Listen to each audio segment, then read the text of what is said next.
नमस्कार दोस्तों, ढोल में पोल चैनल में आप सब मित्रों का हृदय से अभिनंदन करता हूं। दोस्तों, महाभारत, रामायण, गीता और जितने भी पुराण आदि ग्रंथ हैं, उन सबको जो है अगर तार्किक रूप से पढ़ा जाए, दिमाग से पढ़ा जाए, वैज्ञानिक दृष्टिकोण से पढ़ा जाए, तो आपको विदित हो जाएगा कि इनकी जितनी भी कथा कहानियाँ हैं सब काल्पनिक हैं, सब भ्रामक हैं, सब मिथ्या हैं।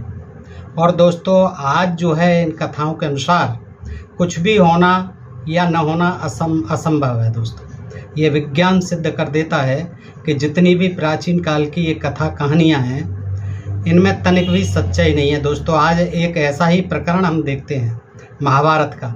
यूँ तो महाभारत जो है सारा जो है एकदम काल्पनिक कथा कहानियों से भरा पड़ा है, लेकिन आज की जो कहानी है उससे आप बिल्कुल स्पष्ट समझ जाएंगे कि किस तरह से ये काल्पनिक कहानियाँ जो हैं लिख करके महाभारत का पुलंदा तैयार कर दिया गया है। दोस्तों, ये कहानी आज की है शिखंडी की। शिखंडी को तो आपने सुना ही है, जाना है कि वो जो है महाभारत का जब युद्ध हो रहा था तो भीष्म पितामह को मारने के लिए अर्जुन को ही मारना था, अर्जुन से ही सामना था। तो भीष्म पितामह को मारने के लिए, क्योंकि वो वैसे नहीं मार सकते थे अर्जुन जो है भीष्म पितामह को, तो उन्होंने जो है शिखंडी का वो ले लिया, सहारा लिया और शिखंडी को अपने सामने खड़ा कर लिया ताकि भीष्म पितामह जो है उधर से बाण नहीं चला सके। क्योंकि भीष्म प्रतिज्ञा थी भीष्म जी की कि मैं किसी शिखंडी यानी किसी किन्नर पर अपने बाण नहीं चलाऊंगा, कोई हथियार नहीं उठाऊंगा। तो दोस्तों, उसी के तहत जो है शिखंडी चूंकि सामने था और अर्जुन ने मौका पा करके फिर ये अपना जो है षड्यंत्र करके शिखंडी के साथ फिर अर्जुन उनको भीष्म पितामह को जो है बाणों से बेध दिया है दोस्त। और उसकी सरसैया पर जो है भीष्म पितामह पड़े हुए हैं अपना प्राण त्याग करने के लिए। दोस्तों, तो ये कहानी बड़ी विचित्र है। और ये भी आप जान लें कि शिखंडी क्यों आगे आया था कि शिखंडी ने पहले जन्म में प्रतिज्ञा की थी जब वो अम्बा था, यानी अम्बा थी। अम्बा जो है आप जानते ही हैं, अम्बा, अम्बालिका और अंबिका तीनों को जो है दशाण राज की काशीराज नरेश की पुत्रियां थी, वहाँ से भगा लाए थे ये जो अपने भाइयों के लिए, विचित्र वीर के लिए ये जो भगा लाए थे। तो अम्बा ने ये कह दिया था कि मैं नहीं रहूँगी, मैं साल्व नरेश के लिए अपना पति मानती हूँ, वहीं जाऊँगी। तो भीष्म पितामह ने कह दिया कि जाइए। वो वहाँ जाती है तो उसको जो है फिर साल्व नरेश ने ये कह करके ठुकरा दिया कि जाइए, तुमको तो अपहरण कर ले गए थे भीष्म जी, मैं नहीं रखूँगा। फिर वहाँ से वो वापस जो है ऋषियों के आश्रम में जाती है, परशुराम के पास जाती है। परशुराम का युद्ध होता है भीष्म पितामह से और भीष्म पितामह जो है परशुराम को भगा देते हैं हरा के। तो वो जो है केवल ये कह जाते हैं परशुराम जी कि अब तू दोबारा से जो है अम्बा उन्हीं के पास जा, भीष्म पितामह के पास, और कोई तेरे लिए रास्ता नहीं है। वो जब फिर दोबारा वो उसने कह दिया कि नहीं, मैं दोबारा नहीं जाऊंगी, बिल्कुल नहीं जाऊंगी। अब मैं जो है ऐसी तपस्या करूंगी ताकि मैं जो है ऐसा वरदान मिले, ऐसा जन्म मिले कि मैं जो है अगले जन्म में, भले ही अगला जन्म मिले, तो मैं जो है उनसे अपना बदला ले सकूं और उनको मैं वध करने में या मारने में सक्षम हो जाऊं और किसी तरह से कारण बन जाऊं, माध्यम बन जाऊं। तो इसीलिए वो जो शिखंडी बनता है। दोस्तों, ये बड़ी कहानी विचित्र है, बड़ी ही रोचक है। और इससे आपको ये भी ज्ञात हो जाएगा कि देखिए महाभारत में कैसी कैसी गपोड़ जो है लिखी हुई है। आइए देखते हैं दोस्तों, ये जो महाभारत है और उद्योग पर्व है। दोस्तों, महाभारत तृतीय खंड उद्योग पर्व है, गीता प्रेस गोरखपुर। इसमें जो है ये दिया है कि अम्बा का राजा, ये जो है 88वां अध्याय है। कथम शिखंडी गांगेय कन्या भूत्वा पुरा तदा पुरुषो अवरोधम युधिष्ठिर तन्मे ब्रूहि पितामह। 1वां श्लोक, पहला श्लोक। दुर्योधन पूछ रहा है अब युद्ध के बाद की कथाएं ये कि सर्वश्रेष्ठ गंगानंदन पितामह शिखंडी पहले कन्या रूप में उत्पन्न होकर फिर पुरुष कैसे हो गया, ये मुझे बताइए। दुर्योधन पूछता है कि वो शिखंडी जो है ये तो पहले कन्या रूप में जन्मा था द्रौपदी के यहाँ, फिर ये पुरुष कैसे हो गया। तो प्रजापालक राजेंद्र भीष्म कहते हैं, राजा द्रौपदी की प्यारी पटरानी के कोई पुत्र नहीं था और उसी समय भूपाल द्रौपदी ने संतान की प्राप्ति के लिए तपस्या की और भगवान शंकर को प्रसन्न किया। और प्रसन्न करके क्या कहा, हम लोगों के वध के लिए पुत्र पाने का निश्चित संकल्प लेकर उन्होंने ये कहते हुए घोर तपस्या की द्रुपद ने कि महादेव मुझे कन्या नहीं पुत्र प्राप्त हो, मैं पुत्र चाहता हूँ ताकि मैं भीष्म से बदला लेने के लिए मुझे पुत्र मिले और भीष्म पितामह को मार सके, ऐसा पुत्र चाहिए। यह सुनकर देवादिदेव महादेव जी बोले, देखिए वो तो अद्भुत वरदान देते थे। उन्होंने कह दिया भूपाल तुम्हें पहले कन्या ही प्राप्त हो, तुम पुत्र मांग रहे हो लेकिन नहीं, पहले तुम्हें कन्या प्राप्त होगी फिर वही पुरुष हो जाएगी, चिंता मत करो, वही तुम्हारा पुत्र बन जाएगी और अब तुम लौटो जाओ। हो गई तपस्या पूरी। महादेव जी ने ये अद्भुत वरदान दे दिया कि पुत्र नहीं प्राप्त होगा, पहले आपके पुत्री हो गई वही पुत्र हो जाएगा और अब लौटो, मैंने जो कहा है वह कभी मिथ्या नहीं हो सकता, जाइए।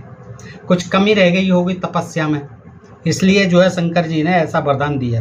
तब राजा द्रुपद नगर को लौट गए और अपनी पत्नी से इस प्रकार बोले कि देवी मैंने बड़ा प्रयत्न किया, तपस्या के द्वारा महादेव जी की आराधना की। तब भगवान शंकर ने प्रसन्न होकर कहा पहले तुम पुत्री होगी फिर वही पुत्र के रूप में परिणत हो जाएगी। मैंने बार बार केवल पुत्र के लिए याचना की, परंतु भगवान शिव ने उसे दैव का विधान बताया। भगवान शिव ने भी कह दिया ये भैया दैव का विधान है, विधाता की माया है, और कहा यह बदल नहीं सकता, जो कहा गया है वही होगा। और वो बात अलग है कि महादेव जी 1000 साल तक लगे रहे, उनके कोई पुत्र नहीं हुआ तो गणेश जी महल से बना लिए, और वो जो है वीर जो घूमा फिरा चारों तरफ जा करके 6 मुखी कार्तिकेय जी हो गए जंगल पहाड़ पर्वतों में जा करके। तो इस तरह की कहानी है दोस्तों। ये वरदान सबको दे देते थे, ब्रह्मा जी, विष्णु जी, ये शंकर जी। तो इन्होंने भी क्या वरदान दिया आपने देखा दोस्तों। आगे चलते हैं। तदनंतर द्रुपद राज की मनुष्यनी पत्नी ने, रानी ने, द्रुपद राजा की रानी ने निश्चय पूर्वक द्रुपद के साथ संयोग किया। संयोग समझ गए आपने, उसने ये समझ के पुत्री होगी या वही पुत्र हो जाएगा, संयोग किया और शास्त्रीय विधि से गर्भाधान संस्कार शास्त्रीय विधि से कराया, फिर भी देखो गड़बड़ घोटाला हो गया।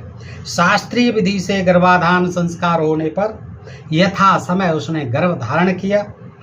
राजन, जैसा कि दुर्योधन से कहते हैं बार बार राजन, भीष्म पितामह ये कहानी सुना रहे हैं, जैसा कि मुझसे नारद जी ने कहा था, ये मुझे नारद जी ने बताया था कि द्रुपद की कमल नयनी रानी से इसी प्रकार गर्भ धारण किया, जैसे बता गए थे पहले ही नारद जी को तो सब पता रहता था। तो क्या हुआ, पुत्रहीन राजा द्रुपद की उस महारानी समय आने पर एक परम सुंदरी कन्या को जन्म दिया। तब पुत्रहीन राजा द्रुपद की मनुष्यनी रानी ने यह घोषणा करा दी कि यह मेरा पुत्र है। रानी ने घोषणा करा दी कि यह मेरा पुत्र है। इसके बाद राजा द्रुपद ने छिपा कर रखी हुई, किसी को बताया नहीं कि यह पुत्र ही बताया, उस कन्या के सभी संस्कार द्रुपद के समान ही कराए। द्रुपद की रानी ने सब प्रकार का प्रयत्न करके इस रहस्य को गुप्त रखने की व्यवस्था की। वह इस कन्या को पुत्र कहकर ही पुकारती थी। सारे नगर में केवल द्रुपद को छोड़कर दूसरा कोई नहीं जानता था कि वह कन्या है। जिनका तेज कभी क्षीण नहीं होता, उन महादेव जी के वचनों पर श्रद्धा रखने के कारण राजा द्रुपद ने उसके कन्या भाव को छिपाया और पुत्र होने की घोषणा कर दी। राजा ने बालक के संपूर्ण जात कर्म पुत्रोचित विधान से ही करवाए और लोग उसे शिखंडी के नाम से जानते, उसका नाम शिखंडी रख दिया। केवल मैं गुप्तचर के दिए हुए, भीष्म पितामह कह रहे हैं, केवल मैं गुप्तचर के दिए हुए समाचार से, नारद जी के कथन से, महादेव जी के वरदान वाक्य से तथा अम्बा की तपस्या से शिखंडी के कन्या होने का वृतांत जान गया था कि हाँ, अम्बा ने जन्म ले लिया मुझसे बदला लेने के लिए शिखंडी के रूप में राजा द्रुपद के यहाँ, जिसको कि महादेव जी ने वरदान दिया है। तो मैं ये बात जो है जान गया था। आगे क्या होता है दोस्तों, चलते हैं। इस प्रकार विवाह का निश्चय करके दोनों पति पत्नी ने दशानन राज की पुत्री का अपने पुत्र के लिए वर्ण किया। जब वो बड़ी हो जाती है, जवान हो जाती है, शादी के लिए होती है, तो क्या होता है, दशानन राज की पुत्री के लिए उन्होंने शादी पक्की कर दी कि वो पुत्री होगी और हमारा ये पुत्र होगा शिखंडी। देखिए, इधर भी लड़की उधर भी लड़की। तदनंतर राजाओं में श्रेष्ठ द्रुपद ने समस्त राजाओं के कुल आदि का परिचय सुनाकर दशानन राज की ही पुत्री का शिखंडी के लिए वर्ण किया। दशानन देश के राजा का नाम हिरण्यवर्मा था। कौन था? हिरण्यवर्मा। भूपाल हिरण्यवर्मा ने शिखंडी को अपनी कन्या दे दी। हिरण्यवर्मा की पुत्री भी युवावस्था को प्राप्त थी, शादी युवावस्था में हो रही थी। इधर द्रौपदी की कन्या शिखंडिनी भी पूर्ण युवती हो गई थी। शिखंडिनी विवाह कार्य संपन्न हो जाने पर पत्नी सहित शिखंडी पुनः काम्पिल्य नगर में आया है। शिखंडी जो है फिर अपने काम्पिल्य नगर में आ गया शादी करके। दशानन राज की कन्या ने कुछ ही दिनों में यह समझ लिया कि शिखंडी तो स्त्री है, मेरी तरह ही है। हिरण्यवर्मा की पुत्री ने शिखंडी के यथार्थ स्वरूप को जानकर अपनी धाय और सखियों से लजाते लजाते यह गुप्त बात कह दी कि पांचाल राज के पुत्र शिखंडी वास्तव में पुरुष नहीं स्त्री हैं। यह सुनकर दशानन देश की धायों को बड़ा दुख हुआ। उन्होंने यह समाचार सूचित करने के लिए बहुत सी दासियों को दशानन राज के यहाँ वहाँ भेज दिया। दशानन राजा के यहाँ दूतियों को। वे सब दासियां दशानन राज से सब बातें ठीक ठीक बताती हुई बोली कि राजा द्रुपद ने आपके साथ बहुत बड़ा धोखा किया है। यह सुनकर दशानन राज अत्यंत कुपित हो उठे। शिखंडी भी उस राज परिवार में पुरुष की ही भांति आनंद पूर्वक घूमता फिरता था। उसे अपना स्त्री तो अच्छा नहीं लगता था। तदनंतर कुछ दिनों में उसके स्त्री होने का समाचार सुनकर हिरण्यवर्मा क्रोध से पीड़ित हो गया। हिरण्यवर्मा जिसकी पुत्री थी वो जो है बड़ा पीड़ित हुआ कि भाई ये तो मेरे साथ बड़ा धोखा किया इसने, द्रुपद ने। तदनंतर दशानन ने दुसह क्रोध से युक्त हो राजा द्रुपद के दरबार में दूत भेजा और दूत ने जो आकर के वहाँ सारी बातें बताई और वापस गया तो फिर कहता, राजा हिरण्यवर्मा ने जब पुनः पता लगाया तो पांचाल राज की पुत्री शिखंडिनी कन्या ही है, यह बात ठीक जान पड़ी। फिर उसने तस्दीक कराई राजा हिरण्यवर्मा ने, तो उसे मालूम पड़ गया कि शिखंडिनी वास्तव में कन्या है। तो उसने क्या किया, रुष्ट होकर उसने बड़ी तावली के साथ द्रुपद पर आक्रमण करने का निश्चय किया और वहाँ खबर भेज दी कि हम जो आ रहे हैं अपनी सेना लेकर, तूने जो हमारे साथ बड़ी कुटिलता की है, धोखा किया। इसके बाद नृपश्रेष्ठ हिरण्यवर्मा सैन्य संग्रह करके राजा द्रुपद के ऊपर चढ़ाई करने का निश्चय किया। और ये खबर जब पड़ती है द्रुपद को तो क्या होता है, पांचाल राज के हृदय में बड़ा भारी भय समा गया, ये क्या हो रहा है। तो वे शोक से पीड़ित हुए और उन्होंने अपनी प्यारी पत्नी शिखंडी की माता से इस प्रकार कहा, देवी मेरे महाबली संबंधी हिरण्यवर्मा क्रोधवश अपनी विशाल सेना लेकर मेरे ऊपर आक्रमण करने आ रहे हैं। इस समय हम दोनों क्या करें। इस कन्या के प्रश्न को लेकर हम लोग किंग कर्तव्य विमूढ़ हो रहे हैं, कुछ सोच नहीं पा रहे हैं क्या करना चाहिए।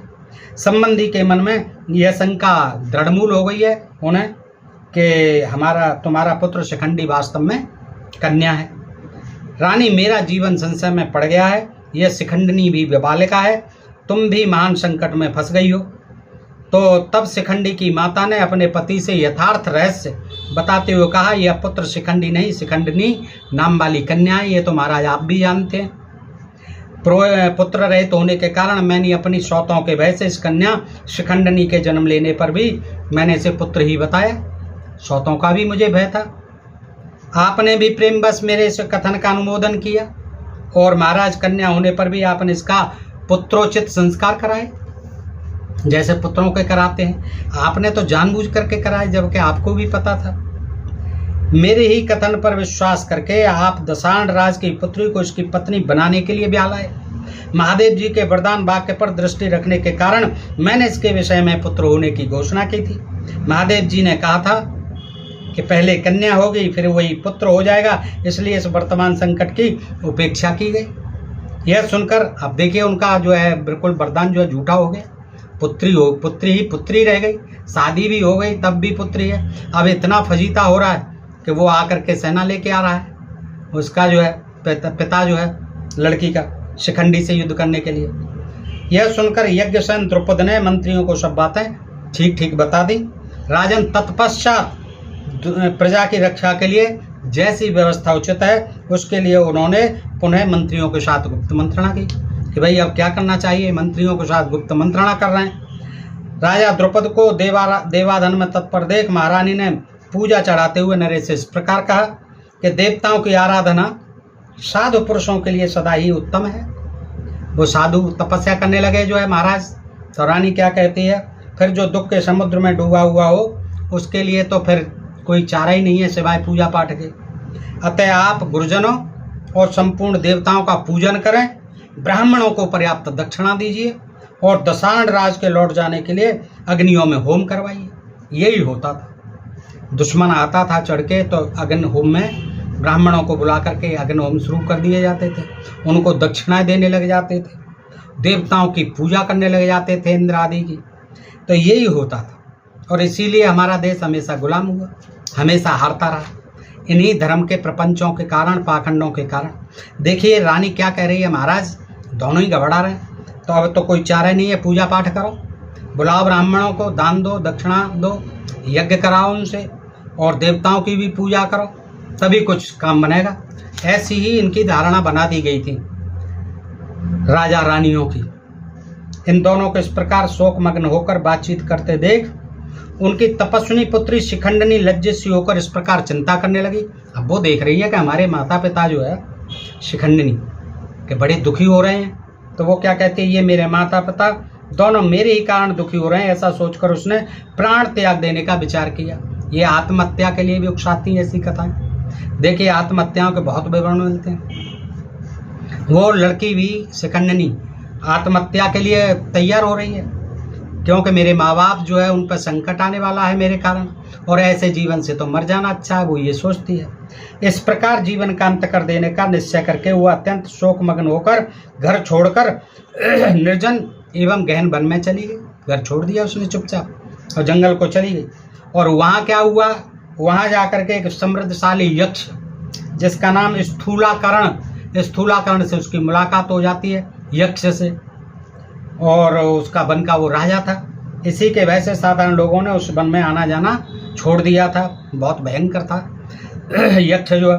तो स्थूलाकरण यक्ष ने जब उसे उस अवस्था में देखा तो उसने पूछा कि भद्रे तुम्हारा यह उपवास व्रत क्या तपस्या कर रही हो, क्यों कर रही हो, अपना प्रयोजन मुझे बताओ, मैं उसे पूर्ण करूँगा। यह सुनकर उसने लड़की शिखंडिनी ने बार बार यक्ष से कहा, यह तुम्हारे लिए असंभव है, तुम मेरी कोई मदद नहीं कर सकते। तब यक्ष ने बार बार उत्तर दिया, मैं तुम्हारा मनोरथ अवश्य पूर्ण करूँगा। राजकुमारी मैं कुबेर का सेवक हूँ, मुझ में वर देने की शक्ति है, तुम्हारी जो भी इच्छा हो बताओ, मैं तुम्हें वही वस्तु दे दूंगा। तब शिखंडी ने उसे यक्ष प्रवर स्थूलाकरण से अपना सारा वृतांत विस्तार पूर्वक कह सुनाया। यक्ष मेरे पुत्रहीन पिता अब शीघ्र ही नष्ट हो जाएंगे, क्योंकि दशारण राज कुपित होकर उन पर आक्रमण करेंगे। वे स्वर्ण कमल से युक्त नरेश महाबली और महान उत्साही हैं। यक्ष तुम मेरे माता पिता की और मेरी भी उनसे रक्षा करो। चलो आप ज़्यादा ही पीछे पड़ रहे हो, तो मेरी और मेरे माता पिता की उस दशाण राजा से मेरी रक्षा करो। तो शिखंडिनी की यह बात सुनकर देव पीड़ित यक्ष ने मन ही मन कुछ सोचकर कहा, भद्रे तुम जैसा कहती हो वैसा हो जाएगा। हाँ, उसने ये कहा कि मेरी रक्षा करो और क्या करो, तुमने मेरे दुख निवारण के लिए प्रतिज्ञा की है, मैं चाहती हूँ कि तुम्हारी कृपा से एक श्रेष्ठ पुरुष हो जाऊँ। ये बात जो है उसने अपने मन की बताई। किससे? यक्ष से। यक्ष का नाम क्या था? स्थूलाकरण। तो जंगल में भेंट हो जाती है तो वो कहती है कि अगर आप कह ही रहे हो और मुझसे प्रतिज्ञा भी कर चुके हो तो एक काम करो, आपकी कृपा से मैं एक श्रेष्ठ पुरुष हो जाऊं। जैसे ययाति ने अपने पुरु से ले लिया था यौवन, और वो पुरु जो है बुढ़ा हो गया था जब बेटा था वो, और वो जवान हो गए 1000 साल तक जो है सुख भोग फिर से भोगने के लिए, क्योंकि उनकी भोगों से तृप्ति नहीं हुई थी ययाति। ऐसे ही ये यहाँ पर शिखंडिनी कहती है यक्ष से, देखिए महादेव जी का वरदान झूठा, ये आप देख लीजिए, वो पुरुष नहीं हो रहा है, अब वो यक्ष जो है करेगा उसे पुरुष। देखिए यक्ष से जो है परिवर्तन होगा। क्या होता है कि मैं पुरुष हो जाऊं, जब तक राजा हिरण्यवर्मा हमारे नगर पर आक्रमण नहीं कर रहे हैं तो उनको ये संतुष्ट कर दूं मैं कि वाकई शिखंडी पुरुष है, ये शिखंडिनी नहीं है, स्त्री नहीं है, तब तक जो है मुझे पुरुष बना दीजिए, तभी तक आप मुझ पर कृपा करो, फिर आप जो है अपना पुरुषत्व ले लेना, मैं फिर स्त्री हो जाऊंगी। तो इस प्रकार शिखंडिनी की बात सुनकर दैव पीड़ित यक्ष ने मन ही मन कुछ सोचकर कहा, भद्रे तुम जैसा कहती हो वैसा तो हो जाएगा, परंतु यह मेरे दुख का कारण होगा, तथापि मैं तुम्हारी इच्छा पूर्ण करूंगा। भाई मेरे दुख का कारण तो होगा ही कि मुझे स्त्री बनना पड़ेगा। इस विषय में जो मेरी शर्त है, तुम मेरी भी कंडीशन है उसे सुनो। मैं तुम्हें अपना पुरुषत्व दूंगा और तुम्हारा स्त्रीत्व स्वयं धारण करूंगा। अब वे बताइए दोस्तों, है। अम्बा जो है दूसरा जन्म आ गया है, यहाँ शिखंडिनी बन गई है, अभी भीष्म पिता में हुई हैं और बड़ी भी हो गई, सब काम हो रहे हैं। अब जो है देखिए एक यक्ष जो है पुरुषत्व दे रहा है। देखिए तो इस विषय में जो मेरी शर्त है उसे सुनो। मैं तुम्हें अपना पुरुषत्व दूंगा और तुम्हारा स्त्रीत्व तो स्वयं धारण करूंगा, किंतु कुछ ही काल के लिए अपने यह पुरुषत्व तुम्हें दूंगा, कुछ ही समय के लिए दूंगा। ये नहीं है कि मैं स्थायी दे दूं, अस्थायी दूंगा। उस निश्चित समय के भीतर ही तुम्हें मेरा पुरुषत्व लौटाने के लिए यहाँ जाना चाहिए। ऐसे हो गया जैसे कोई वस्तु विनिमय हो गया, एक्सचेंज हो गया किसी चीज़ का आदान प्रदान। ये पुरुषत्व जो ऐसे ही हो जाता था, स्त्रीत्व तो ऐसे ही हो जाता था, यौवन आ जाता था, बुढ़ापा आ जाता था, चाहे जो जन्म ले लेता था। भीष्म शंकर जी ब्रह्मा जी चाहे जिसे जैसा वरदान दे देते थे। अब यहाँ दे गए वरदान कि स्त्री तो पैदा होगा वो पुत्री के रूप में, लेकिन बाद में पुत्र हो जाएगा, लेकिन नहीं हुआ। और चारों तरफ से जो है बड़ा संकट आ गया राजा द्रुपद के ऊपर। अब देखिए आगे क्या होता है कि लेकिन एक थोड़े समय के लिए दूंगा, ये ध्यान रखना। मैं सिद्ध संकल्प, सामर्थ्यशाली, इच्छानुसार सर्वत्र विचरने वाला और आकाश में चलने की भी शक्ति रखने वाला। अब देखिए आकाश में भी चलते थे, ये यक्ष भी चलते थे, राक्षस भी चलते थे हैं। आज तक कोई नहीं चल पाया आकाश में। हवाई जहाज तो पैदा हो गए, वैज्ञानिकों ने आज बना दिए, उड़ते हैं, रॉकेट बना दिए, तमाम स्पेस यान बना दिए, तमाम अंतरिक्ष में उड़ रहे हैं। लेकिन ये जो है उस समय चलते थे, बताइए आकाश में, जबकि आकाश जैसी कोई चीज़ नहीं है। मेरी कृपा से केवल अपने नगर और बंधु बांधवों की रक्षा करो, है। मेरी कृपा से केवल अपने नगर और बंधु बांधवों की रक्षा करो। जाओ, मैं तुम्हें संकल्प देता हूँ। इसके बाद क्या हुआ, इस प्रकार मैं तुम्हारा स्त्रीत्व तो धारण करूँगा। कार्य पूर्ण हो जाने पर तुम पुरुषत्व लौटा देने की मुझसे सच्ची प्रतिज्ञा करो, तब मैं तुम्हारा प्रिय कार्य करूँगा। तुम्हारा यह पुरुषत्व मैं समय पर लौटा दूंगी। शिखंडिनी बोली, तुम कुछ समय के लिए मेरा स्त्रीत्व धारण कर लो। दशारण देश के स्वामी राजा हिरण्यवर्मा के लौट जाने पर मैं फिर कन्या हो जाऊंगी और तुम पूर्ववत पुरुष हो जाओगे। भीष्म जी कहते हैं, ये दुर्योधन। इस प्रकार बात करके उन्होंने परस्पर प्रतिज्ञा कर ली और उन दोनों ने एक दूसरे के शरीर में, देखिए क्या एक्सचेंज हो रहा है, अपने पुरुषत्व और स्त्रीत्व का संक्रमण करा दिया। संक्रमण हो जाता था, वो स्त्री बन गया और वो पुरुष बन गया। स्थूलाकरण यक्ष ने उस शिखंडिनी के स्त्रीत्व को धारण कर लिया और शिखंडिनी ने यक्ष का प्रकाशमान पुरुषत्व प्राप्त कर लिया। अब दोस्तों आप सुन लीजिए, देखिए क्या है इसमें, कितनी सच्चाई है, आप स्वयं देखिए। और ये सारी कहानियाँ ऐसे ही लिखी हुई हैं, ये मनोरंजन के लिए हैं, अच्छी हैं, लेकिन इनमें दूर दूर तक कोई ज्ञान विज्ञान नहीं है, कोई सच्चाई नहीं है, कोई वास्तविकता नहीं है। और इससे यही प्रतीत होता है कि महाभारत का युद्ध, ये सारी रावण और राम की लड़ाई, सारा लंका का युद्ध, ये सब जो है सब बनावटी चीज़ें हैं, काल्पनिक चीज़ें हैं। क्योंकि लोगों के जन्म अनम का ही पता ही नहीं है। जब जन्म का ही पता ही नहीं है, कौरव जो देखिए हैं, उसमें घी में रख दिए टुकड़े, जो है 100 टुकड़े करके, 101 टुकड़े करके घी के मटकों में भर के, और उससे ही पैदा हो गए थे दुर्योधन। तो ये कोई चीज़ें कहाँ है, सब मिथ्या और काल्पनिक मनगढ़ंत बातें हैं। तो दोस्तों ये, लेकिन इनमें कोई सच्चाई नहीं है। आप देखिए, इस प्रकार पुरुषत्व पाकर पांचाल राजकुमार शिखंडी बड़े हर्ष के साथ नगर में आया। अब शिखंडी हो गए और अपने पिता से मिला। उसने जैसे जो वृतांत हुआ था वो सब राजा द्रुपद से कह सुनाया। उसकी यह बात सुनकर राजा द्रुपद को अपार हर्ष हुआ। फिर उसने दशान राज के पास खबर भेजी कि आप जो है परीक्षा कर सकते हैं। दशान राज ने क्या किया, ये सुनकर के द्रुपद का समाचार अपने वहाँ से, अपने राज से कुछ कन्याओं को जो बहुत रूप वाली थी, श्रेष्ठ युवतियों को यह जानने के लिए, परीक्षा लेने के लिए कि शिखंडी स्त्री या पुरुष वहाँ भेजा। तो उन भेजी युवतियों ने वास्तविक बात जानकर, क्योंकि उस समय तो वो पुरुषत्व धारण किए था, राजा हिरण्यवर्मा को बड़ी प्रसन्नता के साथ सब कुछ बता दिया। उन्होंने दशानन राज को यह विश्वास दिला दिया कि शिखंडी महान प्रभावशाली पुरुष है। क्या बात है, ये तो आपने गलत सुन लिया, वो तो बड़ा प्रभावशाली। अब वो सब तरह से अपना जो है चेक करके गई होंगी, टेस्ट करके गई होंगी, परीक्षण करके गई होंगी और जाके सर्टिफिकेट दे दिया हो। इस प्रकार परीक्षा करके राजा हिरण्यवर्मा बड़े प्रसन्न हुए। फिर उन्होंने संबंधी से मिलकर, यानी द्रुपद से मिलकर बड़े हर्ष और उल्लास के साथ वहाँ निवास किया। राजा ने अत्यंत प्रसन्न होकर अपने जामाता शिखंडी को बहुत धन, हाथी, घोड़े, गाय, बैल और दासियाँ दी। ये दहेज भी खूब चलता था उन दिनों, हैं, दासियाँ भी दी जाती थी दहेज में। इतना ही नहीं, उन्होंने झूठी खबर भेजने के कारण अपनी पुत्री को भी झड़क लिया। अरे तूने इतना जो है अपमान किया उनका, तूने ऐसी क्यों बात उड़ा दी? अरे वो तो पुरुष है शिखंडी। फिर वे राजा द्रुपद से सम्मान होकर लौट गए। मनोमालिन्य दूर करके दशाण राज हिरण्यवर्मा के प्रसन्नता पूर्वक लौट जाने पर शिखंडनी को भी बड़ा हर्ष हुआ। शिखंडनी भी बड़ी खुश हो गई कि ठीक है साहब। तो दोस्तों इस तरह से ये प्रसंग यहाँ तक था। आगे की कहानी और है कि शिखंडी जो है किस तरह से फिर वहाँ अर्जुन के सामने आ जाता है और भीष्म पितामह के वध करने में जो है, मारने में, और वो सब सक्षम हो जाता है। अम्बा का ये बदला इस तरह से पूर्ण होता है। तो दोस्तों ये कहानी आपको कैसी लगी? अच्छी लगी हो अपने मित्रों को अधिकाधिक शेयर करें। अपने प्रिय चैनल ढोल में पोल को सब्सक्राइब करें दोस्तों। बेल की घंटी को भी दबाएं ताकि हमारे नोटिफिकेशन आपको समय से मिलते रहे। आज के लिए इतना ही। सुनने के लिए आप सब मित्रों को हृदय से आभार, नमस्कार, जय हिंद, जय भारत दोस्तों।